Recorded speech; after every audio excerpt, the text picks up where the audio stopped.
भूतिया जंगल। बहुत समय पहले की बात है। एक छोटे से गांव में रहने वाला एक बच्चा रवि था। रवि बहुत ही बहादुर और खुशमिजाज बच्चा था। एक दिन उसके दोस्तों ने उसे भूतिया जंगल की एक अनोखी कहानी सुनाई।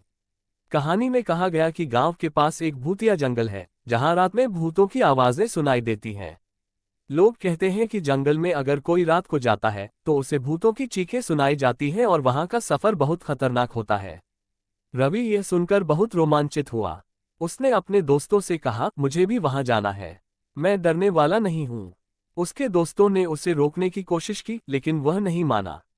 उस रात रवि अकेले जंगल की ओर निकला। रात का समय था और जंगल अद्भुत और डरावना लग रहा था।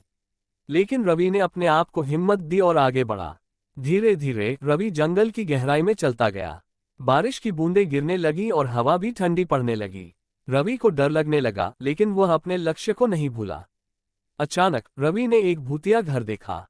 घर के बाहर लटकते झूले देखकर उसके हाथ पैर कांपने लगे।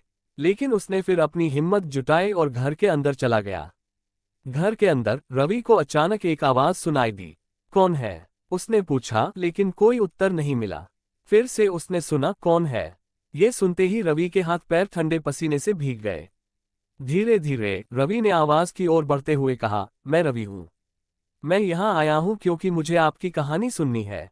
अब उसने एक और आवाज सुनी, तुम्हें डरने की कोई जरूरत नहीं है रवि। हम भूत नहीं हैं। हम एक पुरानी कहानी का हिस्सा हैं। रवि ने देखा कि आवाज आती है एक पुराने वृद्ध भूत की। वह बहुत ही वृद्ध भूत ने रवि को अपनी कहानी सुनाई। वह कहता था कि कई सालों पहले इस जंगल में एक राजा और रानी रहते थे। उनका बेटा युवराज एक दिन जंगल में खो गया था और उसका पता नहीं चला। राजा रानी ने उसकी खोज की, लेकिन वह कहीं भी नहीं मिला। उन्होंने तब जंगल को भूतिया कहा और लोगों को डराने लगे। फिर कुछ समय बाद वह युवराज वापस आया, लेकिन वह एक साधारण व्यक्ति नहीं था।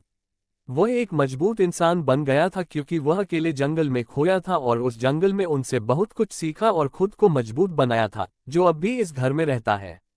वह वापस कभी अपने महल नहीं गया। लोगों को यह नहीं पता था और वे सोचते थे कि जंगल में भूत हैं। रवि ने भूत की कहानी को सुनकर दुखी महसूस किया। उसने समझा कि लोगों का डर भूत से नहीं, बल्कि अज्ञान से है। वह निर्धारित किया कि वह लोगों को सच्चाई बताएगा। रवि ने उसी रात अपने गांव के लोगों को घर में ले गया। वहां उन्होंने भूत से मिलाया। भूत ने उन्हें युवराज की कहानी सुनाई और उन्हें वहां का सच्चाई दिखाए। लोग चौंके और दुखी हो गए कि उन्होंने गलती से भूत का डर मान लिया था। उन्होंने भूत से माफी मांगी और उसे उनकी सहायता करने का वादा किया। रवि ने इस घटना से सीखा कि हमें किसी को बिना सच्चाई जाने नहीं डरना चाहिए। भूत नहीं, अज्ञानता हमें डरा सकती है। वह लोगों को ये सिखाने का निर्णय लिया कि सच्चाई को जानना जरूरी है और किसी के प्रति उचित रूप से निर्मल और खुले दिल का होना चाहिए।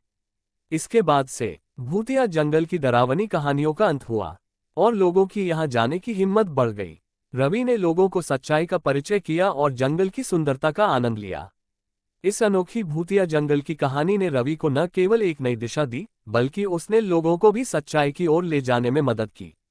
उसने समझा कि डर केवल अज्ञानता की वजह से होता है और जब लोग सच्चाई को जानते हैं तो वे डर को हरा सकते हैं। कहानी से ये सीख मिलती है कि डर अक्सर अज्ञानता और गलत धारणाओं से उत्पन्न होता है। साहस और खुले दिल से सच्चाई की तलाश करके हम डर पर काबू पा सकते हैं और दूसरों को भी ऐसा करने में मदद कर सकते हैं।